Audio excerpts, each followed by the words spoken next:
दिल्ली के अल्पसंख्यक कल्याण मंत्री अमानतुल्लाह खान, जिनको दिल्ली पुलिस ने कुछ दिनों पहले अभी बैड करेक्टर घोषित किया था और उनके ऊपर जो आपराधिक मामले हैं उन सबकी एक चार्जशीट बनाई थी, जिसको लेकर के उनको जेल भी हुई थी, लेकिन अब वो जमानत पर हैं। और जमानत पे आने के बाद अब उन्होंने बाकायदा दिल्ली पुलिस को उल्टा घेरा है और दिल्ली पुलिस पर मानहानि का दावा किया है। उन्होंने कहा है कि दिल्ली पुलिस ने मुझे बैड करेक्टर घोषित किया, मेरे बारे में लिखा गया कि मैंने जमीनों पर कब्जे किए, अवैध कब्जे किए, मेरा एक गिरोह से संबंध है। और उन्होंने बाकायदा एक नोटिस जारी किया है दिल्ली पुलिस को कि या तो दिल्ली पुलिस मुझसे माफी मांगे लिखित में, वरना वो जो मानहानि का दावा है उसको लेकर के वो या तो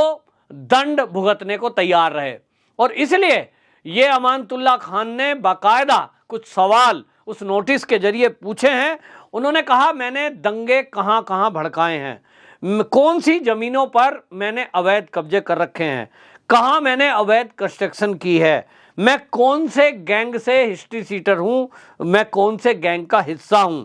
और उन्होंने ये कहा कि मुझे दिल्ली पुलिस ने जिस तरह से निशाना बनाया, वो कहते हैं मैंने केवल बुलडोजर जो चल रहा था गरीबों के ऊपर, उसको रोकने के लिए मेरा काम है। मैं अपने जो क्षेत्र है मेरा विधानसभा का, उसमें मैं अपने लोगों के साथ खड़ा होऊंगा। उसमें हर विधायक, हर सांसद अपनी जनता के लिए खड़ा होता है, इसमें गलत क्या है। इन सारे मामलों को देखते हुए अब वाकई में राजनीति गर्मा गई है और ये सारे मामलों में तब अमानतुल्लाह खान आगे आए हैं जब वो जमानत पर हैं। दिल्ली पुलिस के सूत्रों की अगर माने तो दिल्ली पुलिस ने बाकायदा इसकी पूरी एक चार्जशीट तैयार की और इसके पहले उन्होंने जब बीसी घोषित किया है, यानी बैड करेक्टर घोषित किया, तो दिल्ली पुलिस के सूत्रों ने बाकायदा न्यायालय में भी जो चार्जशीट दाखिल की थी उसमें लिखा था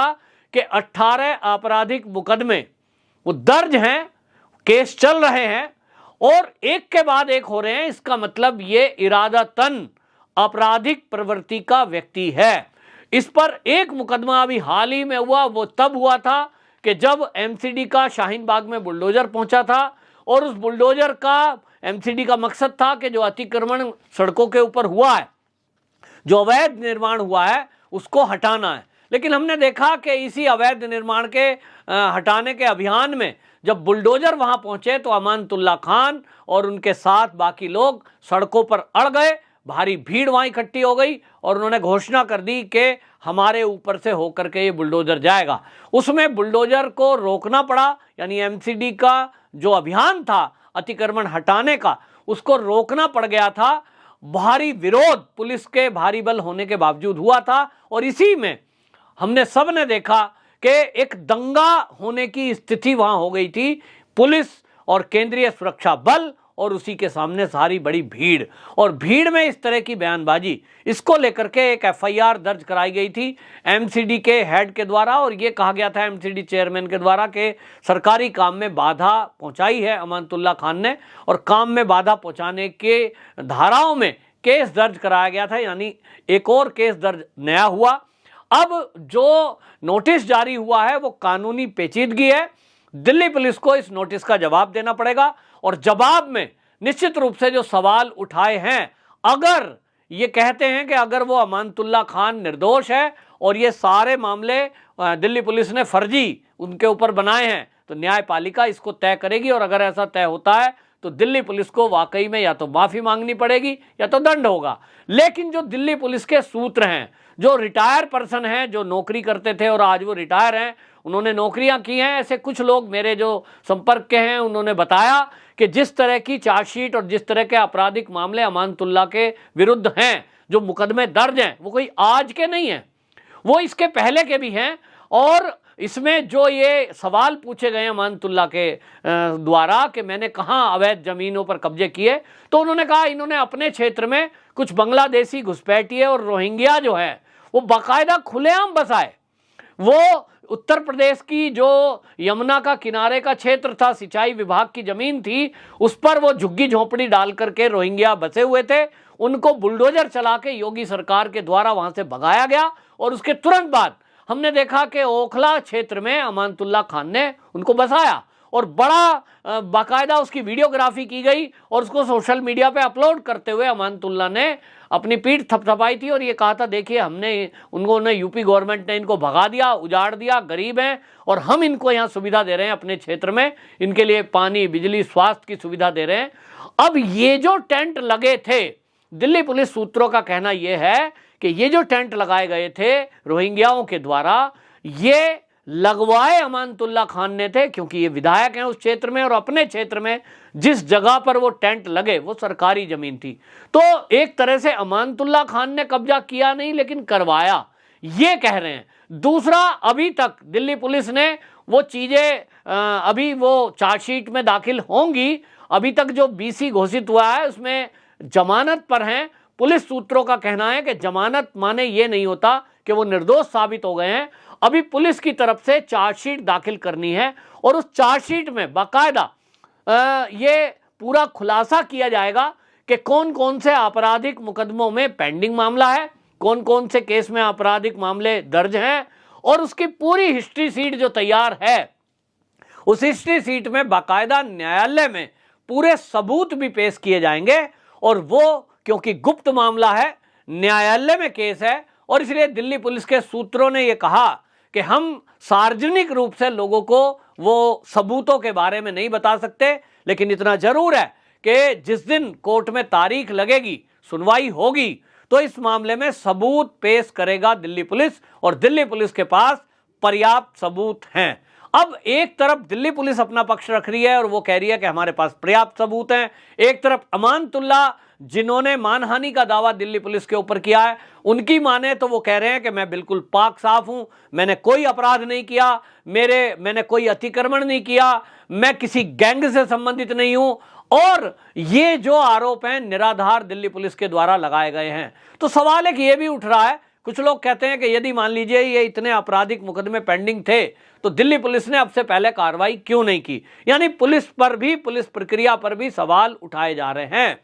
और इस मामले में अगर पुलिस ने ढील की है और कार्रवाई नहीं की है और इतने दिन बाद अचानक से एमसीडी की कार्रवाई के समय अमानतुल्लाह की बातें सामने आती हैं, रोड पर खड़े हो जाते हैं और उस बारे में फिर एक और एफआईआर होती है और आनन फानन में आप बीसी घोषित कर रहे हैं, तो कहीं ना कहीं दिल्ली पुलिस पर ये सवाल उठे हैं। हालांकि ये कहा गया कि पहले से ये माना गया कि